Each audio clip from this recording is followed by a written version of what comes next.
Hello, friends. Welcome back. Today, I want to talk about what it feels like to have CPTSD emotional flashbacks. If you've been through trauma, whether it's childhood trauma or relationship trauma in your adult life, and you don't know what emotional flashbacks feels like, you can feel like you're going crazy. So, I want to talk about what it's like, what's happening inside of your brain, inside of your body. And then at the end, I want to make sure you have some resources because it's not just about learning about these things, it's not just about understanding it cognitively. Obviously, we then want to move into working through them so that they don't continue to steal your life. Because when it comes to trauma, first, it can feel like somebody outside of you has stolen your life, right? Stolen years of your life because of the trauma that you were sucked into from what they were doing. But then it's like it's inside of you, and something inside of you is stealing your life, your passions, your ability to accomplish your goals. And that's usually the complex PTSD, the side effects of it. And we want to work through those so that they don't continue to steal more years of your life. Itchy nose. That being said, let's dive in. So, I was watching a video recently on somebody explaining what PTSD flashbacks, trying to move my chair, what PTSD flashbacks feel like. And she was explaining that to her what a PTSD flashback was like due to the trauma of being there for her mom while she had cancer all the way up until her death. Okay. So this was really traumatic for her. And she explained the PTSD flashbacks as suddenly having a visual of those last moments and that visual being stuck in a loop in her mind. Like once that visual kicked on in her brain, she couldn't get out of the loop of all of those things that she saw at the end. Not only the visual of what she saw, but obviously the emotions that came up and were tied with that event. So I was listening to that and kind of looking at the similarities between a PTSD flashback and a CPTSD flashback. And there are some similarities in the sense that your brain does get stuck in a loop when you are experiencing a complex PTSD flashback. The difference, though, and I'm not trying to make one better or one worse than the other, because they are both extremely painful to go through and they are both extremely disruptive to your happiness. Okay. So, that being said, one of the differences is the fact that there was a visual component with the PTSD flashback.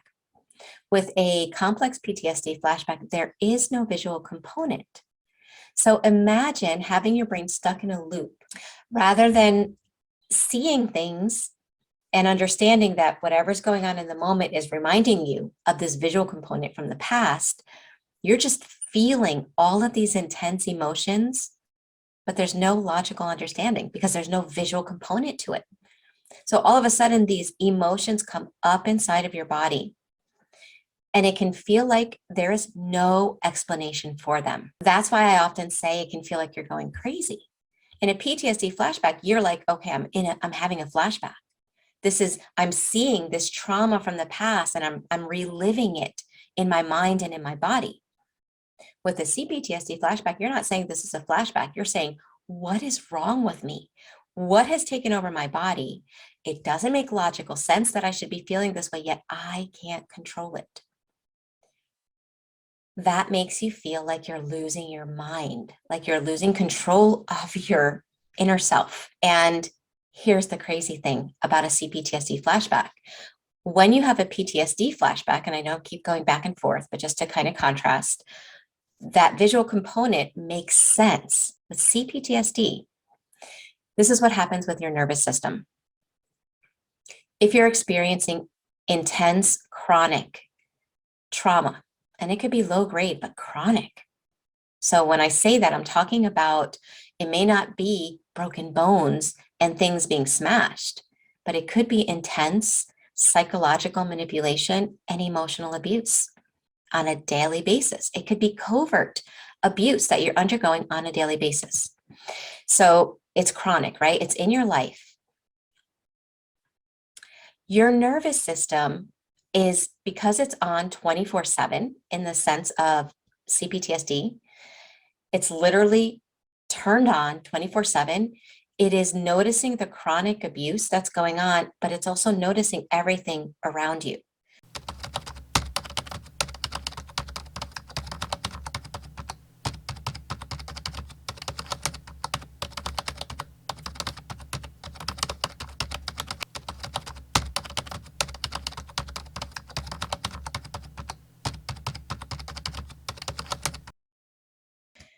That's the way our subconscious works, right? The amount of information that our conscious mind is aware of on a minute to minute basis is very different than the amount of information that our subconscious mind is processing.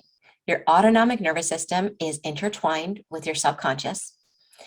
So it's noticing the chronic stress and trauma as well as everything around you. And what happens is it can pair things together that don't make sense. A common example that I use a lot is the car.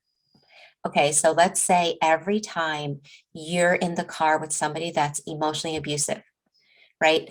You're in the car with them. You're not thinking, I'm in the car with this abusive person. No, you're just living life. And part of living life is going places.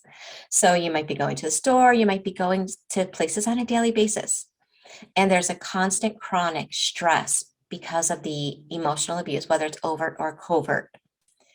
Well, your autonomic nervous system and your subconscious are saying stress, chronic, car. And it's pairing those two things together. So when you're out of that relationship, to add to the fact that emotional flashbacks are so much harder to understand than PTSD flashbacks, what triggers your flashbacks can be something like a car. Okay, so suddenly you're out of all toxic relationships and you're getting in your car. And all of a sudden, your heart is racing, your heart is pounding, you feel like you're having a panic attack, or you dissociate. You sit in the car and all of a sudden you check out. And you're like, why? Nothing's happening. You could be in the car with your friend or with a significant other that is healthy now, or with your children, and your body is doing all of these things. That's a CPTSD flashback because your nervous system is remembering the emotions that you had when you were in the car in the past because of the trauma. It's noticing them and it's bringing it up in your body.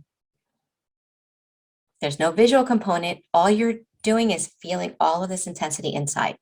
Another example of a CPTSD flashback is this can take place in a work environment. Okay, so let's say in childhood, you were punished for having boundaries. You were punished for saying no. Like, what toddler doesn't say no? That's one of their first and favorite words that a toddler will say. Well, if you're extremely punished and shamed for saying no, for having a different opinion, for wanting something other than what a toxic parent is wanting you to be engaged in, then your nervous system starts associating boundaries, my desires, my perspectives with shame and pain. And when a child feels shame and rejection and abandonment, emotional abandonment in childhood, those are wounds that are like too much for a child to handle. And so they get compartmentalized in the limbic network. They get compartmentalized in areas of your brain where there are no words and there is no sequence of logic and memories. So it's stored in an area of your brain as sensations. So you're an adult now, right? And maybe that trauma is dormant. Maybe you're not even thinking about it. Maybe you've changed your life in such a way that you've started to overcome it. And I've talked about this in one of my recent videos. I'll leave the link to that here about how trauma can get the Band-Aid of it ripped off even after you've kind of changed your life a little bit. But for the sake of this video, we're talking about you're feeling better, you're feeling grounded, you're not thinking about the trauma, but now you're in an environment where maybe you've had boundaries with friends, maybe you have boundaries with certain people, but now you're in an environment at work where your boss or somebody that you're subordinate to has a personality that reminds you of the person that caused the original trauma wounds. Now, you may not be consciously thinking, wow, this person reminds me of that, but your nervous system is. See, this is the thing with suppressed trauma in childhood. When we suppress it in childhood, it might be out of our mind and we are literally consciously not thinking about it. Like seriously, you're not thinking, this person reminds me of that person. You're really not. But because the trauma is suppressed in your nervous system's hypervigilance, your nervous system's alarm system is always looking for a similarity. And so it's actually your nervous system that makes the connection. And suddenly it reminds you of the shame and pain that was inflicted in childhood. So what that feels like, that emotional flashback, is you're about to say no. And all of a sudden, you feel this overwhelming sense of, I'm doing something wrong. I'm bad. I'm going to get in trouble. And it's almost like you feel as if you have been emotionally zapped back to when you were a young child. Your body is there. You're an adult in your body, but emotionally you feel like a child and you're scared to say no, or you're scared to put down a boundary. This is another way Cptsd flashbacks make you feel like you're going crazy, because once you come out of that flashback, what normally happens is you look back like, what the heck happened? Like, why didn't I say no? Why am I, this is ridiculous. Like logically and consciously, you know that you shouldn't be feeling and acting that way. But when you're in that situation, it's almost like you have no control. So you're warped back to feeling like a child. And that's the other thing about a Cptsd flashback. Just like with a PTSD flashback, there's no time, right? You almost experience what happened in the past as if it's happening in the moment. The difference is, again, with the PTSD, it's the visual of seeing it and then it creating the feelings. With the CPTSD, there's no visual. There's just this intense emotional state that comes up. These are the emotions that you suppressed in childhood because they were too much to handle. Okay, so one last example. Let's say you're in a relationship and somebody says something. And it happens to be the tone or a word that the person that hurt you, that caused the trauma in the first place, uses. And all of a sudden you will get the emotional flashback, the intense emotions of shame, pain, fear, abandonment. Those intense emotions that you could not process in childhood, they come up in your body. And it can make relationships really hard because you tend to take out or react to the person in front of you that caused the trigger to take place as if they are responsible for the feelings that came up inside of you. And this is a hard one to understand at first, but the reality is that what happened is whatever that person did reminded you of the trauma, which opened the door to those suppressed, unprocessed emotions, and they came up due to the past trauma. Now, I'm not saying that possibly whatever the person did in the moment might have hurt you 100%. I'm not saying that it has nothing to do with people in the moment.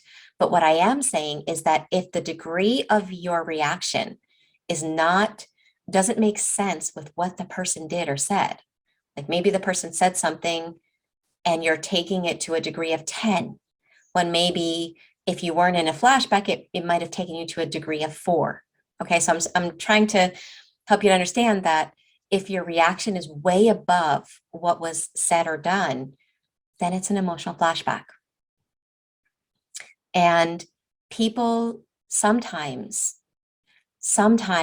when we're experiencing CPTSD flashbacks and we don't fully understand them and we haven't worked through them enough to feel grounded to work through them when they happen, sometimes we try to control the external environment.